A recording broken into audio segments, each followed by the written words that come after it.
खेरगाम से बड़ी खबर सामने आई है। रामजी मंदिर के पास तिखली रोड की ओर जाने वाले बाईपास के 3 रास्तों पर रात करीब 3 बजे हादसा हुआ। किसी अज्ञात वाहन ने पत्थरों के शेड को टक्कर मार दी, जिससे शेड धराशायी हो गया और शेड के नीचे खड़ी एक मोपेड दब गई। साथ ही बिजली के तार लटकने लगे, जिससे खतरे की स्थिति पैदा हुई। मकान मालिक नैन चांपानेरी ने इस हादसे के समय अपने परिवार की सुरक्षा को लेकर गहरी चिंता और तकलीफ जताई। सौभाग्य से किसी को गंभीर चोट या जान का नुकसान नहीं हुआ।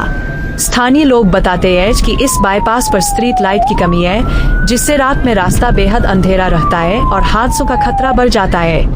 भारी वाहनों की आवाजाही से लोगों में भय और आक्रोश है। उन्होंने तुरंत सुरक्षा उपाय और स्ट्रीट लाइट लगाने की मांग की है।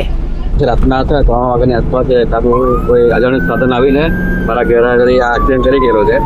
મારા ઘરના શેડ ઉડી ગયેલો છે, મારા ગાય નુકસાન કરી ગયેલો છે, એક્સિડન્ટ કરી ગયો રાતના। એટલે કોઈને અવાજ તો મોટો નથી આવેલો અને રોજના અવાજ તો એટલા બધા સાધનને જાય કરે અવાજ રોજના એટલા બધા કે અમે હેરાન થઈ ગયા। લગભગ 1.5 લાખ જેવું નુકસાન ખરું ગાડીનું, શેડનું ને મારા આગળ દિવાલ તોડી ગયેલા છે, પાણીનો લાઈન તોડી ગયેલા છે, હજી બેનો વાયર તોડી ગયેલા હતા।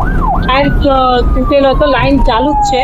આ ટેમ્પરરી અમે અહીંયા કરાવેલી છે। નેવીમાં ઓકે એટલે બોલાવેલા અને ટેમ્પરરી ચાલુ કરાવેલી છે વાયર। હવે શું અપેક્ષા તમારી? હવે ને આ રસ્તામાં એટલા બધા વાહન જાયા કરે છે, અહીંયા એક બી સ્પીડ બ્રેકર નહીં મળે, રાતના કોઈ લાઇટનું કોઈ નહીં મળે અને સ્પીડ બ્રેકર 3 રસ્તા ચોકડી પર છે, તો અહીંયા આગળ એક આપણે હોમગાર્ડ કે કોઈ પોલીસ મૂકવા પડે અને ઓવર સ્પીડમાં વાહન જાય છે એના માટે સ્પીડ બ્રેકર મૂકવા પડે અને રાતના આગળ લાઇટિંગ ફોન્ટો મૂકવા પડે, કાં તો લાઇટિંગની વ્યવસ્થા કરવી પડે, એ કોઈ થતું નહીં મળે।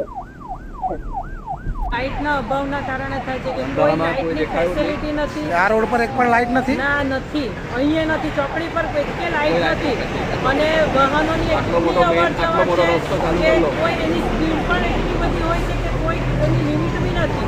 આટલા ટર્નિંગ 3 વાહન બી એટલા બધા છે, તમે અત્યારે બી જોઈ શકો છો કે આ બધા વાહનો આ રીતે એટલી ફૂલ સ્પીડે જાય કે કંઈનું કોઈ લિમિટ નથી એમ। માણસો કેવી રીતના અવર જવર કરે, રસ્તો કરે, સરપંચને જાણ કરી, બધાને જાણ કરી, તો કોઈ આવવા તૈયાર નથી। જાણ કરી? હા, જાણ કરી, સરપંચને બી જાણ કરી, કોઈ આવવા તૈયાર નથી। પોલીસ સ્ટેશનમાં જણાવવા એમ કીધું।